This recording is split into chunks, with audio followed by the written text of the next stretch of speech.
At the White House Correspondents Dinner on Saturday night, the president, he got a lot of laughs. Larry Wilmore got a lot of groans. Here's a sample. I do apologize. I know I was a little late tonight. I was running on CPT.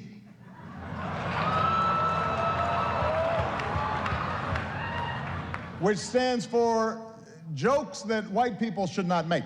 GOP Chairman Reince Priebus is here as well. Glad to see that you feel that you've earned a night off. Congratulations on all your success. The Republican Party, the nomination process, it's all going great. Keep it up. You know, the free press is central to our democracy, and nah, I'm just kidding. You know I've got to talk about Trump. Come on. Although I am a little hurt that he's not here tonight. We had so much fun the last time. And it is surprising. You got a room full of reporters, celebrities, cameras, and he says no. Is this dinner too tacky for the Donald? As for me and Michelle, we've decided to stay in D.C. for a couple more years. Thank you.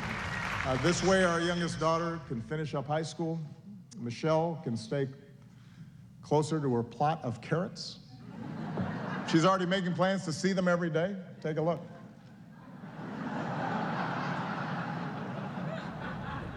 So I want to close my final White House Correspondents Dinner by just saying thank you. I'm very proud of what you've done. It has been an honor and a privilege to work side by side with you to strengthen our democracy. And with that, I just have two more words to say. Obama out. Now, he killed, but somebody who didn't necessarily do as well was the MC for the evening, Mr. Wilmore. He had to follow the president, not an easy gig for anybody, but even grading on a curve, I don't think he got high marks. Take a look. Welcome to a Negro night here at Washington. Or as Fox News will report, two thugs disrupt elegant dinner in D.C. I have to admit, it's not easy to follow the president, man. You got some jokes, Mr. President. President's funny. Stay in your lane, man. It's not, you don't see me going around presidenting all the time, right? I don't go around passing health care and signing executive orders, pardoning turkeys, and not closing Guantanamo. Oh, wait, maybe I did do that. There's a lot more of that. Anyway, guys, regardless of your politics or whatever else, he's got some really good comedy timing. We knew that before tonight. We've seen it before. The Boehner bit that the two of them did. Hysterical. You could tell they generally liked each other enough to pull that one off, whatever the contentious relationships that they had and stuff were. But that was funny. It was funny, and with the Boehner thing, you kept wondering, why couldn't they have brought a little bit of that into their relationship when they needed to get stuff done together? But no, the president was hysterical, and I think it's strange to me watching it because it feels like, my God, he really is leaving. I mean, we know that, but he's been around for so long, so the thought that this was it, I think, was really, kind of moving. His next gig is going to be The Daily Show. Maybe. Oh, I don't know. I think his price on the speaking circuit just was raised significantly as a result of this performance. Right, exactly. He did make, yes, exactly. He He's talked gonna about make even making a more lot of after Tubmans last and also night. made a joke about Hillary and Goldman Sachs. He had some fun there. Don, we'll get to a little bit in a few minutes, the Wilmore comment that's generated some controversy, but there's always a kernel of truth that comes out of these things, that it's just veiled under the surface, including when he said, we had someone who jumped the fence at the, at the White House, but we got Michelle, don't worry, he's ready to go. You get the idea that, some guys, you were to pull Bill Clinton out of there. He's done his 8 years. I think the Obamas and certainly the president have said, time for something else. When you're the president, you never get to check out. But I think until the time is over. But I think the president is ready to go. And I think Michelle Obama, the first lady, was ready to go after the first night. You've covered a lot of these in the past here. This is you forget sometimes the comedy writers are a part of it, but if you're not selling it and you're not buying what you're saying, it comes off as just a bad roast. Well, and I think Obama clearly enjoys these kinds of events, and he's clearly at home at it. And as the clock begins to run out on him, you can see he's starting to embrace the parts of the job that he likes the best, and this, I think, clearly is one of them. So it gives him a chance to shine. It gives him a chance to poke fun at himself, which he clearly enjoys doing. And he's sort of, I was about to say he's bipartisan in who he targets in these things. He's a little slanted, a few more Republican targets than Democrats, but he was having a good time.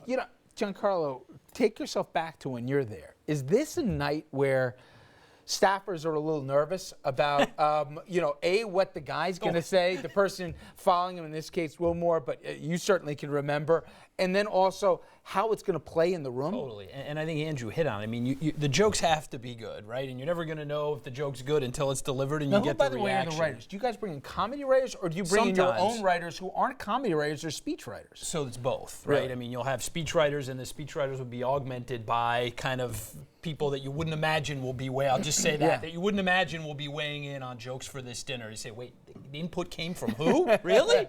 Okay, fine.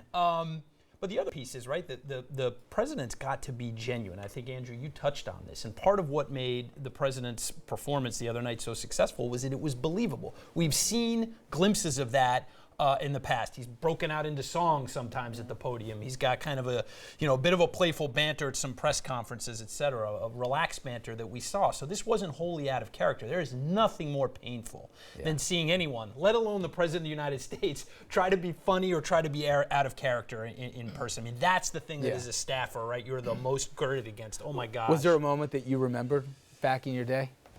Yes, as a matter of fact, 100% there is. It was when George W. Bush went on David Letterman during the 2000 campaign. I don't know if anyone remembers that performance, but it was a disaster. Yeah. He showed up in the, I can't remember if he showed up, no, he showed up in the Regis attire for the Regis show. But then Governor Bush went on David Letterman and made a joke. Letterman had just had his open heart surgery, and he made a joke about it, and it just fell flat, and it was awkward, and we were like under the desk. Going, oh my God! He picked up a little bit after that, but yeah, that was the one that stood out for me. And Nan, we were joking around. We were seeing his Priebus was kind of like shrinking before our eyes in there. You can't go anywhere, and everyone's watching you for your reaction. Donald Trump last year. I mean, I think part of the reason he didn't come back this year is he was roasted so bad. Absolutely. They talked about him being a certain hue that has never been known to mankind. His hair took a beating on at the roast. So it's tough there if you're the target of it. Well, the best joke to my mind, and the president had a number of great jokes, but many respondents said steak or fish, and they wrote in Paul Ryan. Yes. But that's not one of your choices. It was perfect. And you know what? You have to, if you're there, you bring your sense of humor, and you have to laugh. It's a roast. You have to be able to take it as well as dish it out. Donald Trump, 4 years ago when he was there, could not take it. No. Obama clearly doesn't. And he made it clear he was not enjoying the moment. Obama clearly doesn't mind being the butt of a joke, and he puts himself as the punchline, and he allows the host to make him the punchline. Well, there was also some controversy, and for the most part, Wilmore was a forgettable MC, but he did say something that people are still talking about a couple days later. He said the N-word. Now, we bleeped it out, but this is where it appeared in the program. So, Mr. President, if I'm going to keep it 100, yo, Barry, you did it, man. Did it. Thank you very much. Good night. Now, we can figure out here where he went with that. And when he dropped the N-bomb, the president picked him up. He didn't leave him hanging. He could have left him hanging out there. He didn't. But he has already, Wilmore, gotten a lot of controversy for it. You among them. You didn't like what he did. I was watching, and you could see Mr. Wilmore completely bombing. None of his jokes were working.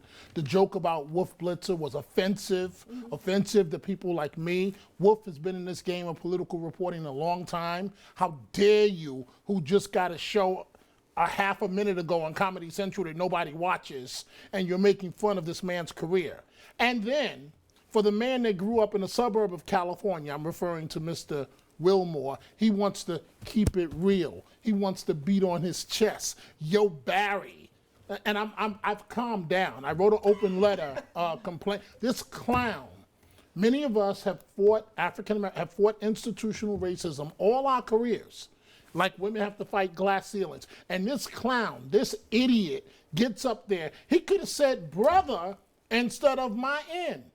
So when I stop kids on the subway and they like, yo, my N, yo, my da da da da, and I'm like, listen, don't do that to yourself. The Klan would say that right before they noosed, noosed you or hung you up.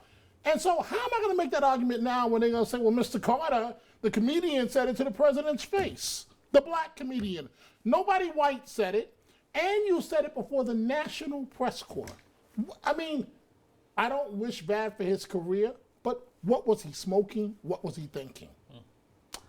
I don't have much to add to it. I got to admit, when I first heard it, and I thought, well, maybe there's a comedic context, and the president was all right. The room, you heard the gasp, but then they clapped along. I don't know. Has he, for the most part, gotten a pass on this, or has he gotten a beating? He's received a beating, and rightfully so. The White House has said they understood the spirit, but what else do you expect for them to say? The president, who's known as No Drama Obama, of course he's going to embrace him. He just wants the moment to be over with. But think about this. The first black president, the first black man. We may not ever see another black man in the White House. After Obama, I don't think it's going to happen. And you get up there. Black Republican runs, we will. No. Maybe a black Republican. And you get up there, some 2-minute clown comedian. You're not even a comedian because you're not funny. You was the sidekick for, who's the guy on Comedy Central? The one that just quit? Stewart. You was the black sidekick. That's all you were. Period. And you're a writer for Blackish, and you get up there and beat your chest and call the president of the United States by his first name with his wife sitting right there, and then call him my N. Come on, Richard. Come on. I'll make that the last word on it. Coming up next, we will pivot from the House Correspondents' Dinner to where we were 5 years ago, coincidentally, at another Correspondents' Dinner. That's when SEAL Team 6 killed Osama bin Laden, a seminal moment for the president, for the country. But I'm going to talk about with the table how much of an enduring legacy that has left.